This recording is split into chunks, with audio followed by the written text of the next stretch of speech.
m'appelle Pierre Le Ceffel, je suis docteur en sciences de l'éducation et formateur à l'INSP de la Martinique. Et aujourd'hui, comme j'ai plus de temps, donc je prendrai un peu plus de temps pour vous exposer l'une des recherches, des études pardon, menées lors de ma recherche doctorale, qui comprenait 5 études. Alors, cette étude s'intitule L'activité de travail effectif en entreprise comme ressource en apprentissage. Et donc, j'ai choisi de vous présenter l'étude sur les ateliers de professionnalisation qui ont été déployés au CFA. Tout d'abord, je vais vous dresser un peu le contexte de l'étude qui s'intéresse au système de l'apprentissage français. Et c'est un système, en fait, qui intéresse 3 acteurs principaux. Un jeune, qu'on appelle un apprenti, qui suit une formation dans 2 lieux différents, un centre de formation d'apprentis, où il est suivi par des formateurs qui lui dispensent une formation centrée sur de la didactique et des savoirs disciplinaires, et puis une formation également en entreprise où il a un statut de salarié, où il est suivi par un maître d'apprentissage, et finalement le va-et-vient entre ces 2 lieux, ces 2 centres de formation, l'entreprise et le CFA, va s'appeler l'alternance. Ce qu'il faut savoir, c'est que cette alternance, en fait, présente de nombreuses vertus, notamment le fait pour ce jeune d'accéder à une qualification, et également le fait pour cette formation de réduire l'écart entre les besoins des entreprises, puisqu'elles participent à la formation, et le développement de compétences spécifiques chez ce jeune. Mais il faut également savoir que cette formation aussi présente également de nombreux écueils qui sont soulignés par des auteurs, notamment sur le manque de coopération qui peut exister entre le CFA et l'entreprise. Et si on se centre sur le CFA, sur la posture de centration sur le référentiel de la part des formateurs au CFA. Ce qu'on peut souligner aussi, c'est qu'il manque une exploitation criante de la phase d'immersion en entreprise. Et cela, en fait, Olry et Masson l'expliquent par le fait que les formateurs de CFA ne disposent pas et ne sont pas formés à l'analyse de l'activité. Donc, avec ce constat, la première question a été de se demander au CFA comment on peut faire pour rendre cette formation un peu plus intégrative, comment exploiter les savoirs d'expérience des apprentis une fois qu'ils sortent d'immersion en entreprise et aider les formateurs à analyser l'activité.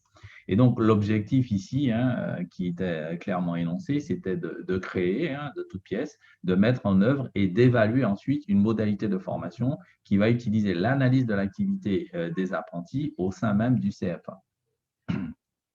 Alors, pour répondre à cette question, plusieurs éclairages théoriques ont été mobilisés pour cette recherche, notamment en premier lieu la didactique professionnelle, qui se définit comme l'analyse du travail en vue de la formation. Et cette analyse du travail, Passeré nous explique qu'elle peut se faire de 2 manières principales. Soit on va se rendre sur le lieu de travail de l'opérateur, et donc c'est une analyse en amont.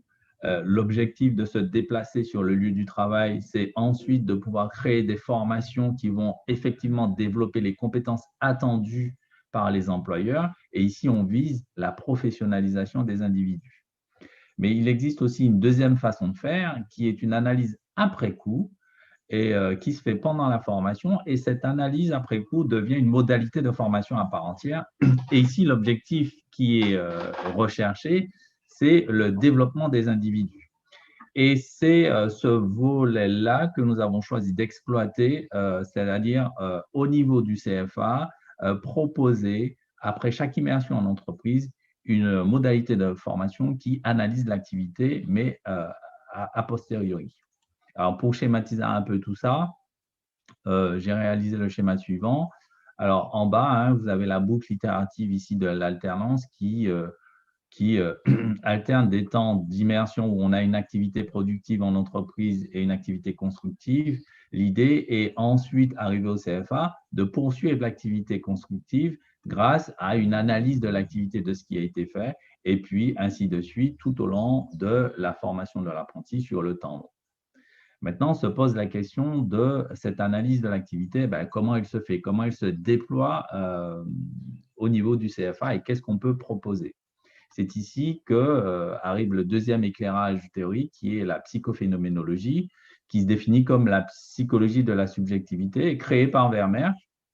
Alors, quel est l'intérêt ici? C'est que cette psychophénoménologie nous offre un outil qui s'appelle l'entretien d'explicitation et qui a été créé par Vermeer, qui, selon lui, permet de faire passer des informations du pré-réfléchi, non conscientisé, au réfléchi, pour permettre une prise de conscience. Et cet entretien d'explicitation a été utilisé dans une modalité de formation qui s'appelle les ateliers de professionnalisation qui a été créé par Feingold ici et qui permet justement d'expliciter la conceptualisation dans l'action et de formaliser une pensée collective chez des professionnels. Alors ici, c'est tout indiqué pour nous puisque dans la formation en alternance, on apprend un métier et finalement, les ateliers de professionnalisation vont permettre la controverse professionnelle et notamment l'analyse de l'activité qui sera en fait effectuée en dehors de l'action a posteriori finalement. Le troisième éclairage théorique vient de la théorie sociale cognitive et plus précisément du concept de sentiment d'efficacité personnelle qu'on a emprunté à Bandura. Ce sentiment d'efficacité personnelle se définit comme l'idée que se fait un individu de sa capacité à agir efficacement. Alors, à quoi il nous sert ici dans l'étude? C'est que le CEP, en fait, le sentiment d'efficacité personnelle, est un meilleur prédicteur des performances intellectuelles que les compétences prises seules. C'est ce que démontre notamment Collins dans une étude où des enfants à compétences cognitives égales obtiennent des compétences, des performances intellectuelles différentes selon le niveau de leur CEP. Et effectivement, de nombreuses études, Bandura, Marsh, etc., nous montrent qu'il y a une corrélation très forte entre ce que se croit un individu capable de faire et les objectifs qu'il va se fixer, la persévérance face à la tâche ou la performance obtenue. Et donc, le CEP ici va être utilisé comme indicateur de développement et pour permettre aussi d'évaluer la modalité de formation que nous allons proposer. Alors, pourquoi? Parce que, en fait, le CEP est très intéressant en formation lorsqu'il s'agit des apprenants, on vient de le voir, mais également parce qu'il permet de prédire également les performances parce qu'il est corrélé avec les performances et également parce que Ménard nous indique qu'une formation qui produit une augmentation de ce que se croit capable de faire le formé, c'est une bonne formation. Donc, le CEP permet d'évaluer les bonnes pratiques en formation. Donc, si on résume un peu le tout,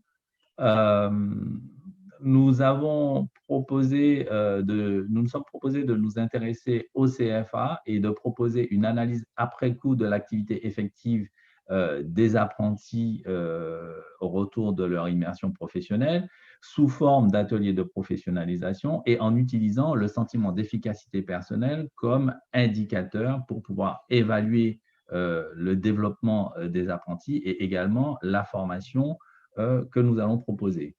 Et donc, du coup, l'idée ici et l'hypothèse qui est formulée, c'est que les ateliers de professionnalisation augmentent le sentiment d'efficacité des apprentis.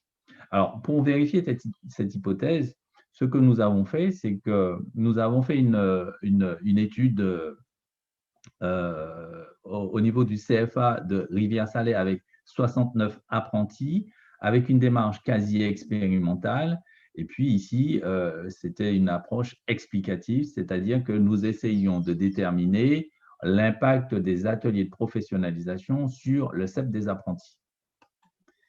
Alors, l'intervention a consisté en quoi? Nous avons déployé au niveau du CFA des ateliers de professionnalisation, c'est-à-dire que les enseignants ont été formés à l'entretien d'explicitation et il s'agissait pour eux, à chaque retour d'immersion professionnelle, dès qu'ils recevaient les apprentis, le protocole permettait aux formateurs de mener un entretien d'explicitation avec un apprenti devant le groupe, de manière à faire décrire le procédural de l'action, faire verbaliser des savoirs d'action.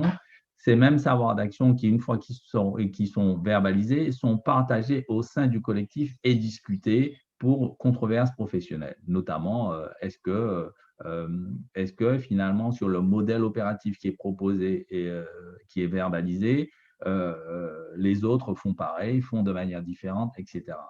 Voilà. Donc, la procédure que nous avons utilisée ici, c'était de faire un pré-test où nous avons en amont, avec un questionnaire, mesuré le sentiment d'efficacité personnelle des apprentis.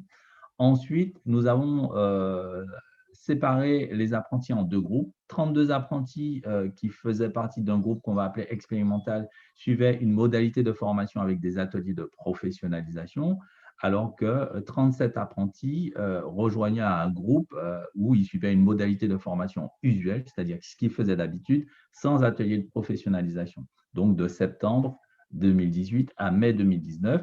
Ensuite, le même questionnaire proposé en pré-test revient mesurer le sentiment d'efficacité personnelle des apprentis.